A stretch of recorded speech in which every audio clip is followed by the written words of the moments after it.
गावे और विरहा जगत में उनका एक अलग ही नाम है, अलग ही मुकाम है। गाए और गाय के चला गए। तू कहा घरे अरे तो रुक जा, घंटा 2 घंटा बाद ही जा। का छोटकू बड़ा जल्दी सब सीख ले है।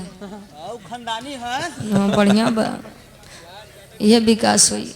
अब हमरे भैया के फरमाइश बा, कोनो दुल्ही कोनो दुल्हा के मनावन करत बा। दुल्हा गुसियाई के बा काहे भी दुल्हिया कहे ए हमार सैया, हाय हाय हाय, ए हमार राजा, ये हमार पोपो का हुआ वो बड़े प्यार से बुलाओ। अच्छा तो का ढेर जानकारी बा।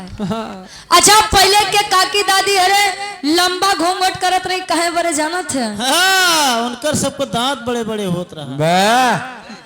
तो घिसे जात रहे। पहले के काकी दादी मांग भर के सिंदूर लगावे यहाँ से कि हमारे दुल्हा की आयु लंबी हो, सुहागन होकर मैं आई हूँ और सुहागन होकर इस घर से इस दरवाजे से मैं विदा हो जाऊँ। आज के दुल्ही तनी सा टिकली है, काहे बदे जानत है। हाँ, ये जल्दी मारा दूसरे की जाई। हमका काहे देखा हुआ। अच्छा तार वाली कितना लगाओ तो इनके हिया से हिया तक बेलचा से लगावत है। आवाज लगा था कि तू 140 पार कर दे बा। ये भाई बता कितना 1000 न पार कर गया है। अरे जायदा अब तोहार मेरा रू यहाँ से यार तक लगाओ तो यार बहुत लंबा जाबत तू। दुल्हिया मनावन करे, कैसे मनावन करे।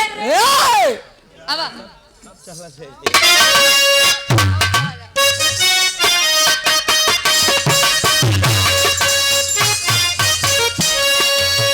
राजा हो तो है कैसे मनाई, राजा हो तो है कैसे मनाई, राजा हो तो है कैसे हेंगाई नहीं मनाई सुधर बना तू। इनका उसर सुधार लावे पर ये लोग पहले छोड़ दे दिए हैं कि हेंगावा चाहिए लतियावा तो छोड़ के हमको तो जा बनाई तो काहे न लतियावा जा तू लोग। बाबा अरे मेरे अगर एक बार आँखी दिखाई देता हिम्मत नहीं रात रही इनकर लोग के।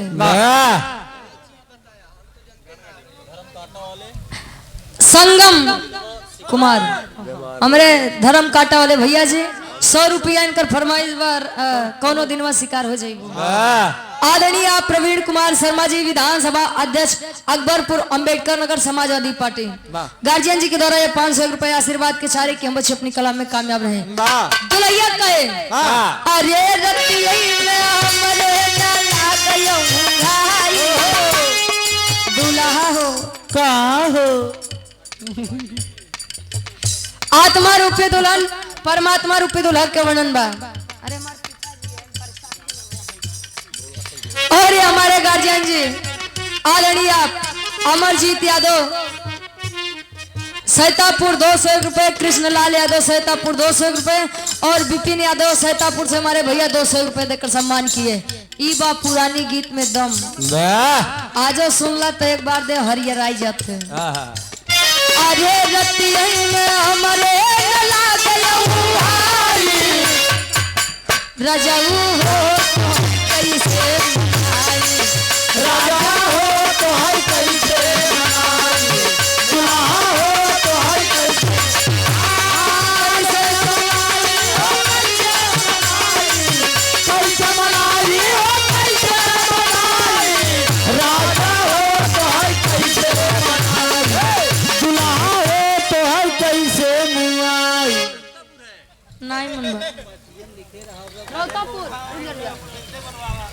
अब बोल देते भाई काहे इतना भड़ा की जाते हैं।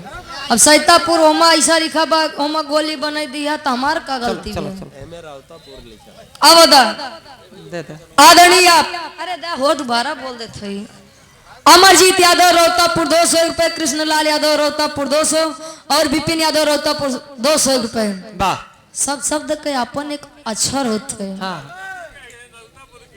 राम तू गोली बनोबत हमार का दोस्त बा भाई, हम तोरे जिलक थोड़ी के हम एक गांव का नाम जानब। हाय हाय हाय कहे दुल्हिया कहे बीता बल पनवा तया हई गए जबानी, बीता बल पनवा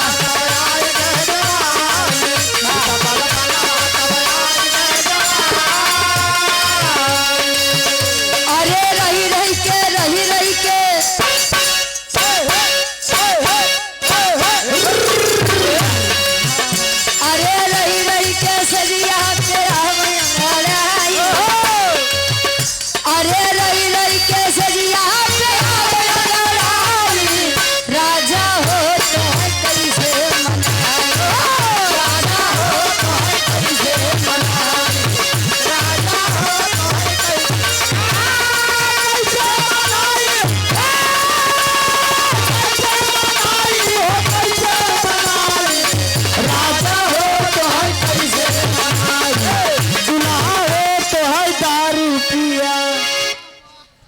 मतलब दुनिया में मेहरारू सोचत है मार दुल्हा नशा पताई से दूर रहा है। इनके पैसा दे के कार भेज वाली जाते। पूछत का यार। पैसा दे के ठेका खोले बा। अच्छा दुकाने पर से खरीद के पियावत है। अरे जाए दे इनका इनका बदनाम कर हमें चाची नहीं यार। अब वाह का जाने दे का जाने दे शहर वाली कजरा का जाने दे शहर वाली